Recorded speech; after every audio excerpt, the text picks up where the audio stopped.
आइए जानते हैं आज के प्रमुख अंतर्राष्ट्रीय खबरों को। उससे पहले एक नजर आज के हेडलाइंस पर। ममता बोली, मुझे रोकना है तो मारना पड़ेगा, गद्दारी की भी सीमा होती है। दिल्ली एनसीआर में झमझम बारिश, आईएमडी का रेड अलर्ट। दत्तात्रेय होसबाले के बयान से पूरी तरह सहमत हूं, राम मंदिर चढ़ावा चोरी पर आया मोहन भागवत का बयान। E20 पेट्रोल पर ऑटो उद्योग की प्रेस कॉन्फ्रेंस, एक कंपनी के शीर्ष अधिकारी के बयानों में विरोधाभास। ट्रंप बोले, एक हमले में ईरानी लीडरशिप खत्म कर सकते हैं।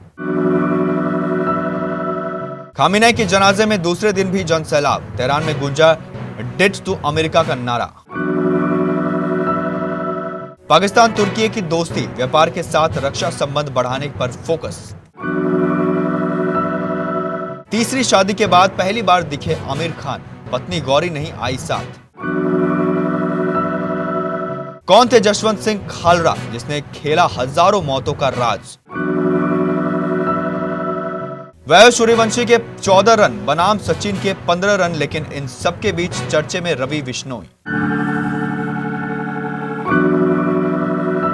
पश्चिम बंगाल विधानसभा चुनाव में हार के बाद तृणमूल कांग्रेस में जारी बगावत के बीच ममता बनर्जी ने कहा कि पार्टी का चुनाव चिन्ह कहीं नहीं जाएगा, अगर मुझे रोकना है तो मुझे मारना पड़ेगा।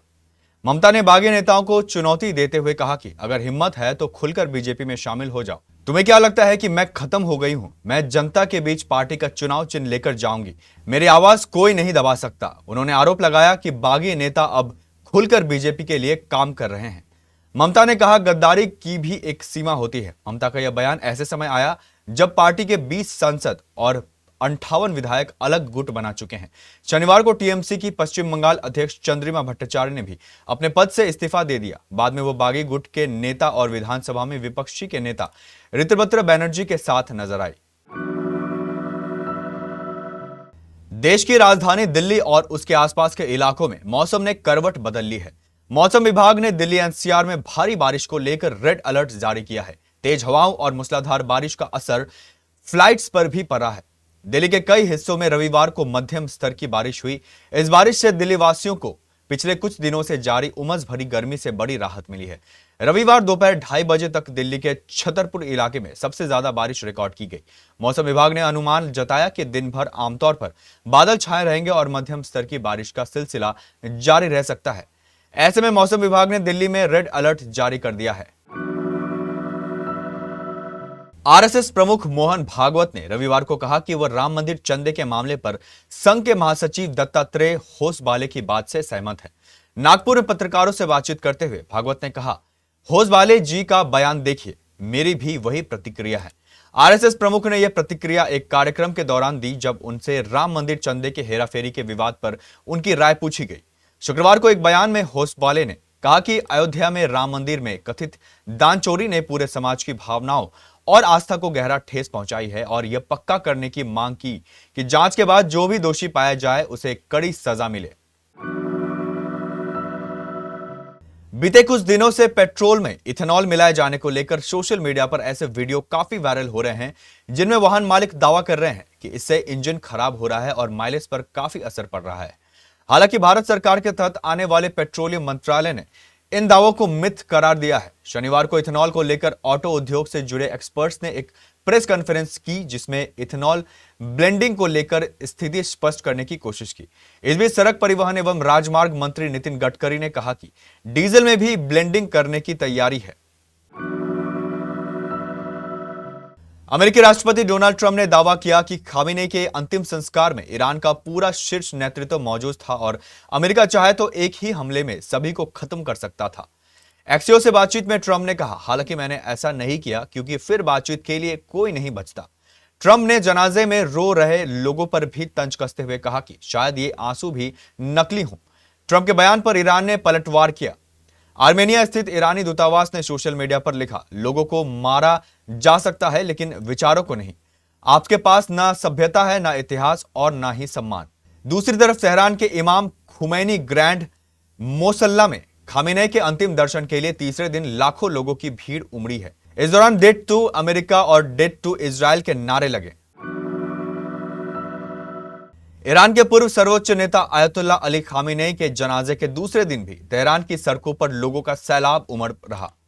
राजधानी तेहरान में लाखों लोग काले कपड़े पहनकर अपने नेता को अंतिम विदाई देने पहुंचे। शहर की सड़कों से लेकर इमाम खुमैनी ग्रैंड मोसल्ला तक हर जगह भारी भीड़ दिखाई दी। लोगों की आंखों में